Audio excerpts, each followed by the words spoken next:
دوو هۆنراوە بۆ شێرکۆ بێکەس.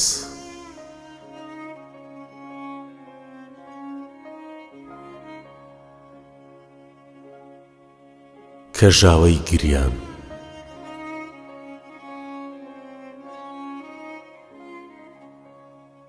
برام شێرکۆ، کەژاوەکەی گریانی تۆ وەک ئادەمزادی ڕاپەڕی و گیانی گەرمی لەبەردا بوو. خەنجەرێکی جەوهەرداری کۆرپاشای لە کەمەردا بوو.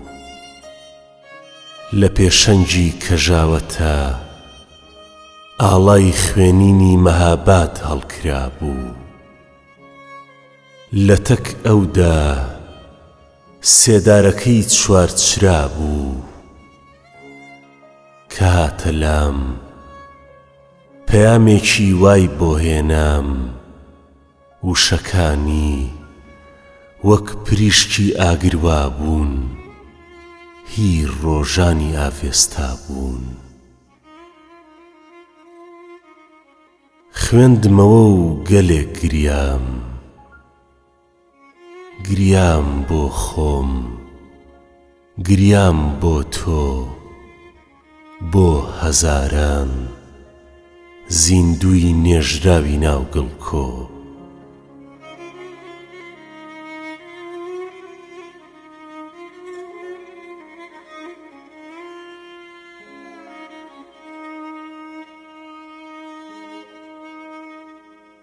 برام شێرکۆ، ڕاز دەکەی تۆ 2500 ساڵە دەنووین دەخۆین لەسەر درۆ.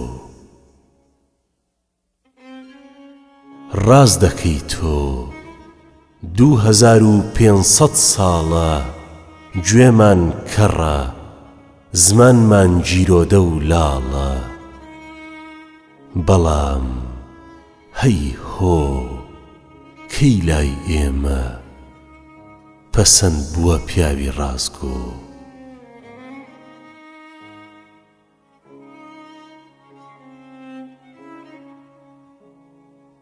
برام شێرکۆ، بەم چاوە دیم زەردەخەنەی لە دواوە بوو. کەژاوەکەی گریانی تۆ لە تنۆکی فرمێسکتدا دەماری بازووی کاوەم دی. لاشەی کەوتووی زوحاکم دی، ئاڵای بەرزی شەکاوەم دی. ئاسۆیەکی ڕووناکم دی.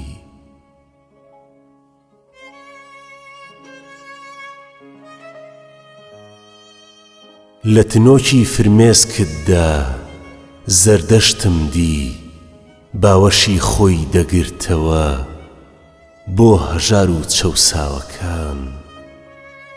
باشتم دی ڕاز دەبۆوە لەسەر لاشەی چوار دیوارە ڕماوەکان.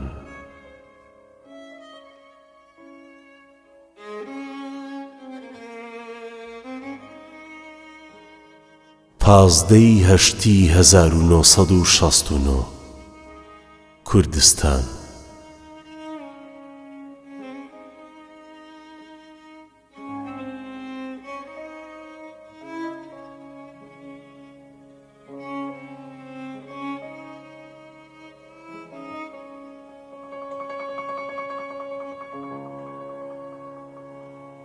هەگبەی دەنگ و باس.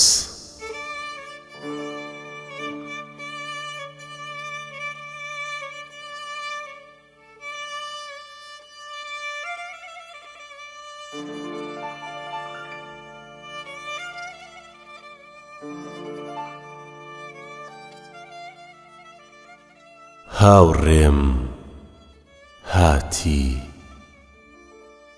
بەهاتنت، تۆ بارانی گۆیژەت هێنا، بۆ هەڵگەڕانی بەرەو خۆر پەیژەت هێنا.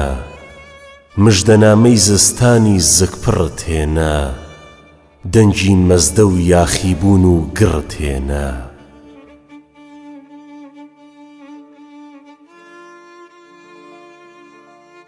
هاوڕێم ناوی خانزادت بردبوو با پێت بڵێم پرچی خانزاد خۆڵەمێشە چاوی ڕەشی پلیشاوەی ژێر پۆستاڵە چەپکە نێرگزی سەرگۆڕی سپیلکەی چاوی مناڵە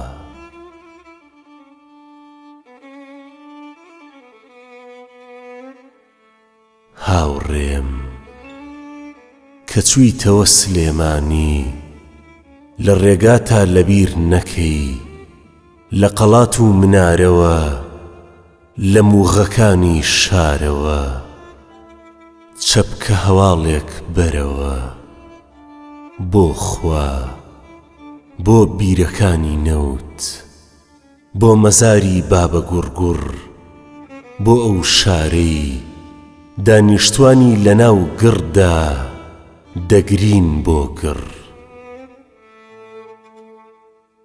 لەبیر نەکەی دەنگ و باسی شارەکەی من شاری مزگەوت و دەرۆزە شاری تینوو بۆ ماچی جەژنە پیرۆزە لەبیر نەکەی دەنگ و باسی ئەو مناڵەی بۆ لەتێک نان تا ئێوارە بەردەبێتە ژیانی مردووی شەقامەکان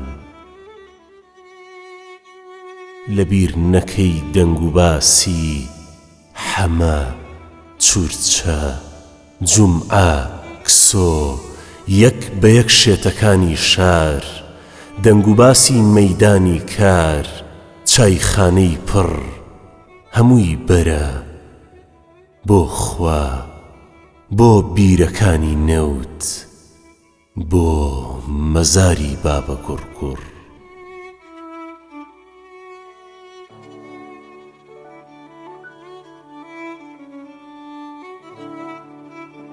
پازدەی سێی 1970 کوردستان